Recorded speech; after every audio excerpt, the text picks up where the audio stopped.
welcome to the first episode of Conversation with a Chef for 2023. I'm Jo Ritty and I love sharing with you the conversations I get to have with talented and passionate chefs. It's the backstory, if you will, to the food they're putting up. I begin today by acknowledging the Wurundjeri people and the Wadawurrung people of the Kulin Nation, traditional custodians of the lands and airwaves where this conversation took place. Lands which were never ceded, lands where communities came together to eat seasonally, locally and without exhausting resources. I pay my respects to their elders past, present and emerging. Today I'm talking to Bocuse d'Or finalist Alex Mcintosh, and I cannot think of a better way to start the conversation with a chef year than with this conversation. Originally from Canada and long-time fan of Bocuse d'Or, Alex was a finalist in the Bocuse d'Or Australia 2015, a judge for the fish dish in the Bocuse d'Or Australia 2017, and among the crowd cheering on Team Australia in Lyon in 2017. Over his career, Alex has worked at Melbourne icon Cecconi's, with Neil Perry at Rockpool Bar and Grill, with Jamie Oliver at 15 Melbourne, and at the Atlantic Group as head chef. He then relocated to Geelong and spent almost 5 years as executive chef for Sea Change Hospitality Group, overseeing some of the Bellarine Peninsula's favourite venues.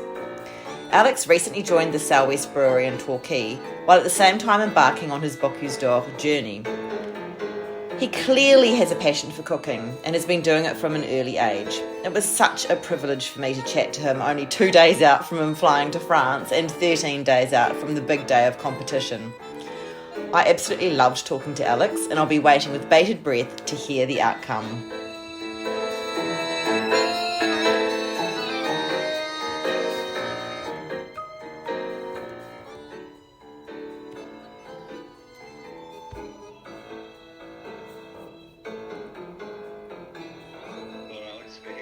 Hi Alex, it's Jo here from Conversation with the Chef. How are you?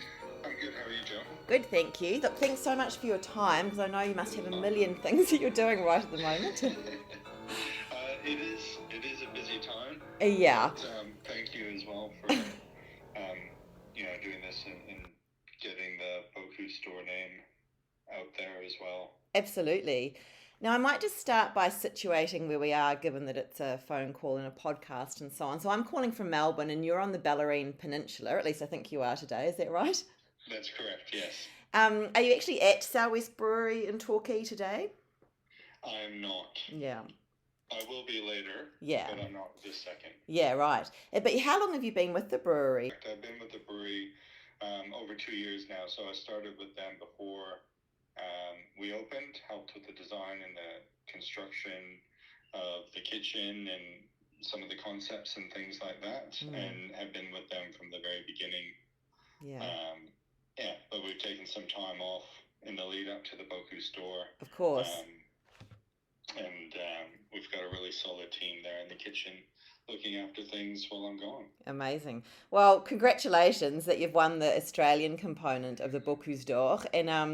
And as you say, you're about to head to Lyon really soon. When do you actually fly out?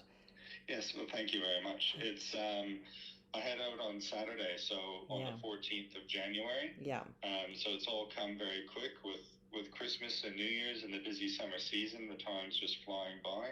That's right. We all fly out this week, and we'll do some training over there in Lyon in preparation for the big day. Yeah, so the big day is the 23rd, and that's the second day of the competition, is that right?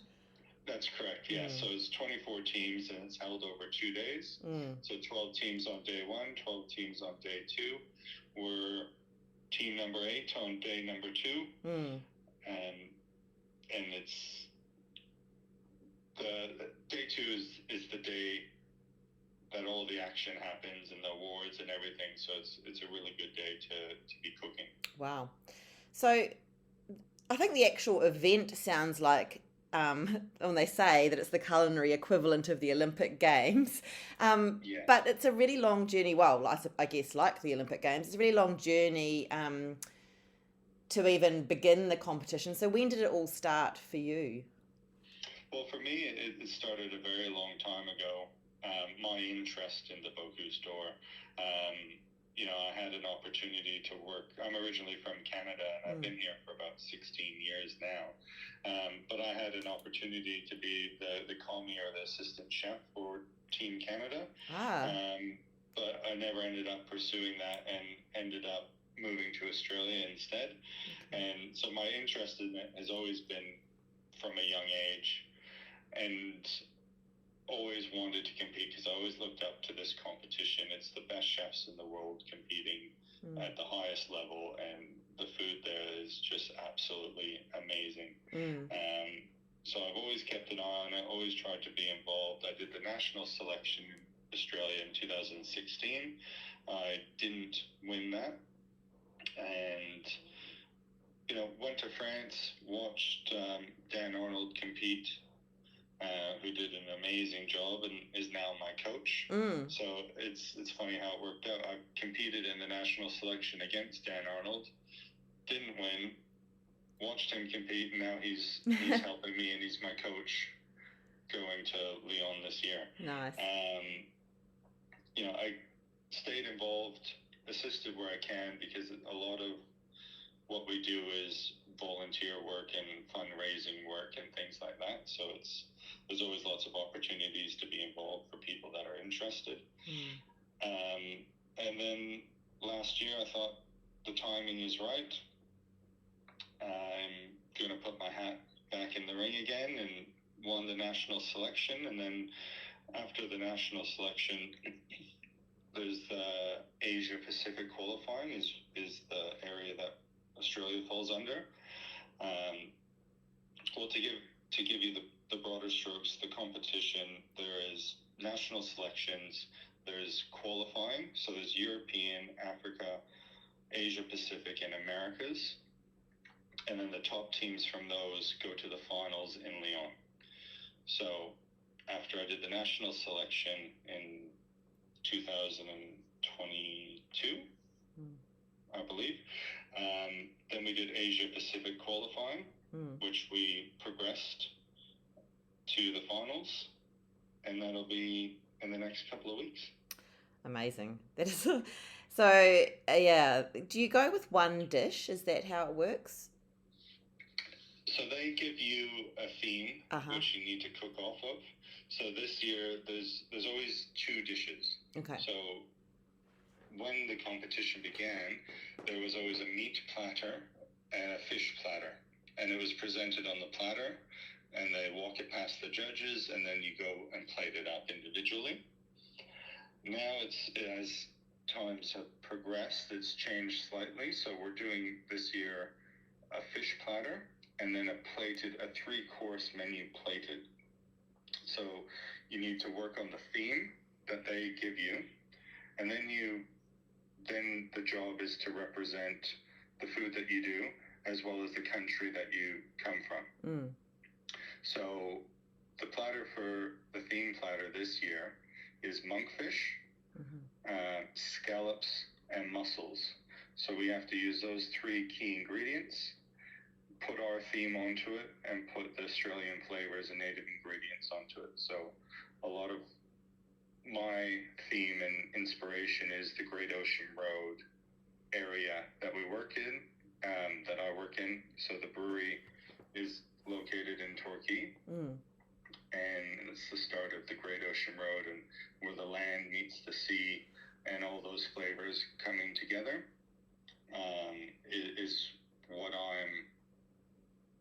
is the theme that I'm focusing on, because I like to show where in the world we are, and I think that's an important part of it. And when I travel, I want to taste food of that area, so I think it's really important to do that. Then the second theme is the plated dish. So we need to do a 3-course menu with the theme of Feed the Kids, and it's about children and nutrition, and also pumpkin is the ingredient we have to use for that theme. Wow. So we need to do a cold vegan entree, a hot vegetarian main with pumpkin and an egg, and then a pumpkin dessert. So we have to do 15 portions of each from scratch in 5.5 hours.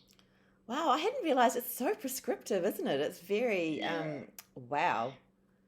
It is very structured and very unique. There's no other competition like it, and that's why it's just held in such prestigious regard. Absolutely. It is really the toughest of the tough and the best of the best competing, and I just feel, I've always and still look up to all the other chefs that have been involved and competed in this competition, and it's humbling to be able to stand beside them.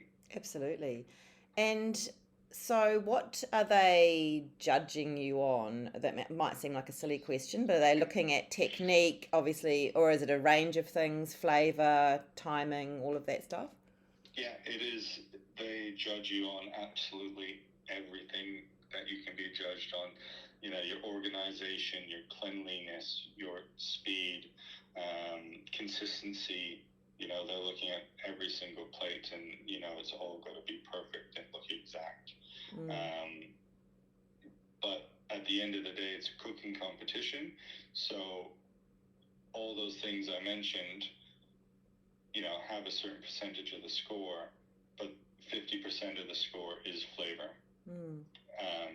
So no matter what it looks like and how clean you are, if it doesn't taste good, you're not going to win. Absolutely. So it is still about flavor at the end of the day. Which I think is important. Obviously, you want to enjoy the food you're eating, no matter how beautiful it is, or the backstory. Amazing. So when you're practicing, that's hours of work, because I guess you have to practice to time and make sure you're doing all those 15 courses. Is that how you practice for this, or? Yeah. Practicing is 15. Key. Yeah, sorry, 15. Because you need that repetition and that muscle memory of knowing how to make things. Because a lot of these ingredients, not ingredients, but a lot of these recipes and techniques and things, they're so specific and things designed and created for this competition. I've never made it before. Nobody's made these things together before, so it's about repeating it and getting really good at cooking it so you can do it without thinking, because of the speed of everything. You need to just know how to do it and know how to go. So it's everything's timed down to the minute. We know that this job takes 5 minutes, this job takes 12, and we'll have a coach who's Dan Arnold on the other side of the pass saying, you're behind on this job, or you're on time, or you're looking good, or you need to hurry up, and things like that, because it's all scripted down to the minute.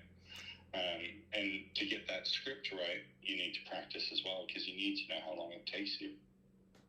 So in all up to do the competition, even though it's 5.5 hours of cooking, it takes about 20 hours of work to get it ready to cook. Because you can you can organize your ingredients before you go in, and it takes a lot of time to organize the ingredients, the equipment. It's all detailed down to the amount of spoons you need and spatulas you need and everything like that. It's very specific. And your commie chef is Tristan Spain. Have you developed a bit of a shorthand code between you as to how you work through all those things? No, we don't. We just practicing and working together, learning the dishes together, and just developing it like that. Tristan's a great chef. He's been working with me on some of these things and contributed to some of the dishes. So it is, while it is, I'm the candidate, there's a whole lot of teamwork amongst this. There's so many people involved doing such a large amount of hard work to get us there, and it's I feel very privileged to be working with all these people selflessly who are trying to help Australia succeed and get up on the podium. And and you mentioned that there are the 24 teams, and on the Bocuse d'Or site they talk about the competition as being an incubator of talent, passion and technique. and also a way for countries around the world to showcase their culture and terroir, which you mentioned. That all sounds incredible. So is that aspect of the competition something you're looking forward to as well? It definitely is. It is a competition at the end of the day, and there's a certain amount of, secrecy about your dishes and things like that. You don't reveal anything until the day. You don't want to give anybody an advantage and things like that. But the amount of people that I've started talking to and relationships that have developed through this, both in Australia and overseas, is really exciting. And I talked to some of the other candidates already and developed those relationships and friendships that will carry on well past competition day as well. So it is a big family. It's a big network of chefs from all around the world, and it's such an amazing thing to be part of. Absolutely. And Lyon must be heartland gastronomy, and all the bouchon and all Paul Bocuse himself and so on. I mean, it's just what an incredible place. Do you have time to enjoy Lyon itself? I'll have a couple of days afterwards, but I'll be very focused on the competition and the cooking. So it is. We'll have a little bit of time off to enjoy, the city and get out a little bit and go to the markets and collect the ingredients for the day to do the testing and things like that. But, there is a work element to it, and, we're very focused on getting the win at the end of the day. So. Of course. And I'm always interested, obviously, this podcast conversation with the chef, it's about the backstory. I'm just interested in a little bit about how you got into it, but I watched that beautiful video on your Instagram account made by the Moffat Group, and you say in it that your mother, grandmother, and great-grandmother were all cooks, so you always knew you wanted to be a chef, which is an incredible thing to know. What are some food memories that you have from growing up? A lot of those memories are, around the holidays and Christmas and, when everybody gets together and, there's just so much homemade baking and, all the sweets and, the roast turkeys and, they're not that popular here, but in Canada and my family, there was pierogies are very popular, so we'd always have handmade pierogies and things like that. But also, growing up, I started washing dishes in the kitchen when I was 14, and just because my family was in restaurants and in catering facilities and things like that, so we would,